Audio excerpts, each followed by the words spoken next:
I just wanted to say a big thank you to everyone who watched my last video. I really appreciate it. I got some really nice messages back, and the feedback was really motivated. I wasn't expecting as much attention as I got.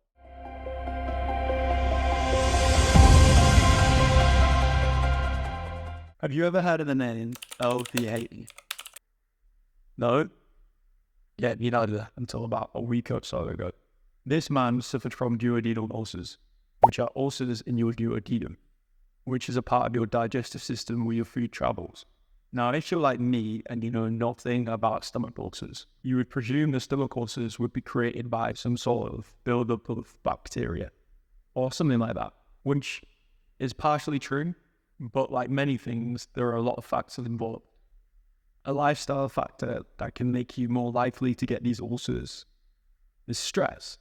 According to Dr. O.F. Gober, he said 70% of all patients who come to physicians could cure themselves if they only got rid of their fears and worries. He goes on to say that this doesn't mean that those 70% of people are imagining the way they are feeling. The way they are feeling is real.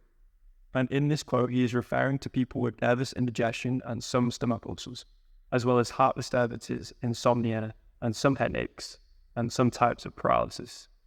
Now, I am saying that I particularly agree with this doctor because I'm not a doctor myself. But what I am saying is that in Earl's case, it fits the bill. Just to add a little quote I liked by Dr. Joseph Montague. He said, "You do not get stomach ulcers from what you eat. You get ulcers from what is eating you." Now, going back to our guy Earl, he was told by a doctor that he had an incurable case. With this, they gave him 2 instructions. Number 1 was not to eat particular foods, and number 2 was to keep as calm as possible. Oh no, sorry, there was a 3rd instruction as well. He had to start writing his will. Now, because Earl was told he only had a little while to live, he decided he could do 2 things. 1, wait for death to come knocking on his door. Or 2, take a trip around the world, take a coffin with him, and make an arrangement with the steamship company that if he was to die, put him in the coffin, and when they come back to America, give the coffin to his family so he can be buried back in his homeland, smoke long cigars all day, witness typhoons and monsoons, eat food that he would never expect to have eaten before, and have the most fun he has ever had in his entire life. Can you guess which one he picked? That's right. He decided to wait for death to knock on his door. No, not really. He obviously did the second one. During this trip, he experienced what it was like to live in poverty, specifically in places like China and India. And he compared their problems to his and realized that his own problems were minuscule compared to theirs. And he even called his problems paradise. Imagine having problems that are literally going to end your life. You have an incurable case and you are going to die soon. And you see other people's problems, and you call your own problems paradise. I'm going to stick a quote on the screen somewhere that I want you to read yourself. I'm not going to read it out loud. And if you like the way that I've done this, if you let me know in the comments, that would be greatly appreciated. I'm just trying something new. And honestly, if I could live by this mantra, I think my life would be absolutely golden. Now, when Earl went back to America, he gained 90 pounds, which for us Brits is about 6.5 stone. And he never was ill again another day in his life. And I'm not saying that everybody should go on a trip around the world to solve their problems. I mean, that'd be cool. What I am saying is I agree with Alex Hormozy and his quote, "If you zoom out far enough, you can't even see the earth." Meaning, in the grand scheme of things, we are tiny, insignificant, ignorant bit of carbon. I have one life, and it is short and unimportant. I know you might be thinking, but yeah, Chris, this is great and all. The guy survived, he solved his problems, but how can I do this? And that's what I'm going to try and show you in a couple of minutes. The other day, I was looking at some old documents on my computer, just flicking through. To be honest, I was probably procrastinating, and I stumbled along a journal that I wrote in 2021. Now, I haven't ever been consistent with journaling. When I do it for a little bit and then I stop. And this is probably because when I first started the journaling exercise. I did it more like a diary as opposed to a reflective tool. As I started reading through my old journal in 2021, I started to laugh to myself because as I'm reading, I started to read problems that I truly believed were problems back then. And now I don't even care about anymore. And on top of that, I see names in there that aren't even in my life anymore. And this is when I came to the realization that some of our problems aren't problems that we should be obsessing over and thinking about day after day after day, keeping us up at night. These are the problems that we should let go. I read probably about 3 days worth of journaling, and about 90% of what I had written was not relevant in my life at all, let alone some kind of obstacle that I was stuck behind, which is what I was writing about back then. In 2021, it was estimated that Yorkshire had the population of 5,480,777 people. And I heard the other day on the radio that 1/3 of the population of Yorkshire are losing sleep over their finances. Now, money means a lot to a lot of people, but in my opinion, sleep should be raised higher than money, because sleep is the foundation of our health. And let's be honest, who's going to be on their deathbed talking to their grandchildren or their wife or their husband or whoever it may be and saying, I wish I had earned more money. I wish that I worked more. That's probably not going to be the case. People are probably going to be thinking of the good times that they've had, and the regrets that they have are not going to be financial. They're going to be the time that they didn't have or chose not to have to spend with their loved ones or their friends or whoever it may be. And these are the things you can do right now. You can pick up your phone and you can call whoever it may be or text whoever it may be and just be like, I was just watching this YouTube video and I just wanted to tell you that I was really grateful. I'm really grateful to have you in my life.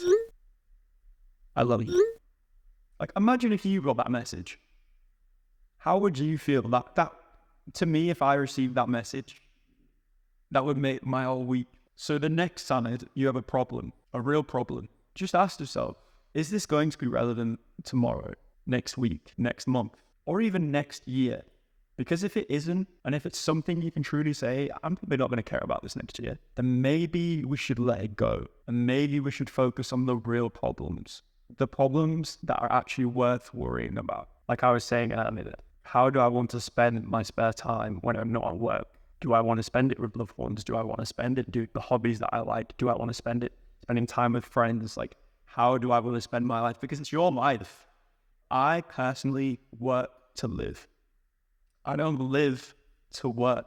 Now, I said earlier that I was going to help you with your problems. And what I meant by that is I'm going to try and make you realize that certain problems aren't worth worrying about with just one little thought experiment. Now, if you haven't written something about yourself in the past, whether that be through journaling or writing a story or poetry or songwriting or whatever it may be, if you've not done this before and you've got nothing to look back on, my advice is get an old picture of yourself, look at it, and cast your mind back to the problems that you had back then. And ask yourself, are those problems still important now? Now, a good example of this is school. So if you get a picture of yourself when you were in secondary school or even college, ask yourself, what problems was I dealing with back then? And for me, it was, what GCSEs am I going to get? Am I going to be ungrounded tomorrow? Do I need to avoid this person that I have a crush on? Like, silly little things like that. And let's be honest, when you look at this picture and you do this thought experiment, you're probably not going to have these problems anymore. And even if you get an old picture of yourself last year or maybe even 6 months ago, and you look at that person and you ask yourself, what problems was that person dealing with at the time? A few of them, probably not all, but a few of them are not going to be relevant. I'm going to tie this video up in a nice little bow from a quote that I heard on Modern Wisdom by Chris. He said, we have a supercomputer in our heads, but with only 1 megabyte of RAM, meaning we have this amazing, powerful, extraordinary tool in our heads we call a brain, but we can only think of one thing at a time.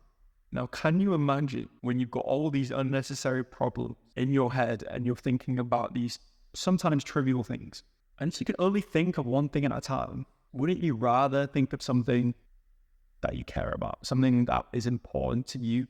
And just in case some of you are visual learners, I found this great video by Alan Watts that gives you a visual representation of this supercomputer and the megabyte of RAM.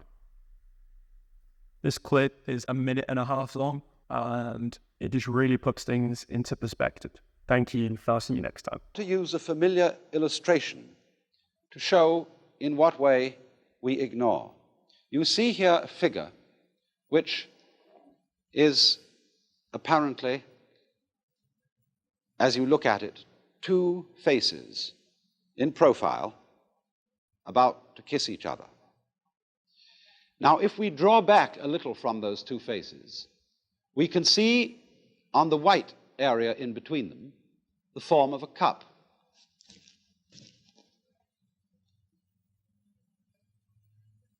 But the interesting thing about this is that as you look at it, you will either be able to see the form of the cup or the form of the two faces in profile, as it were, about to kiss each other.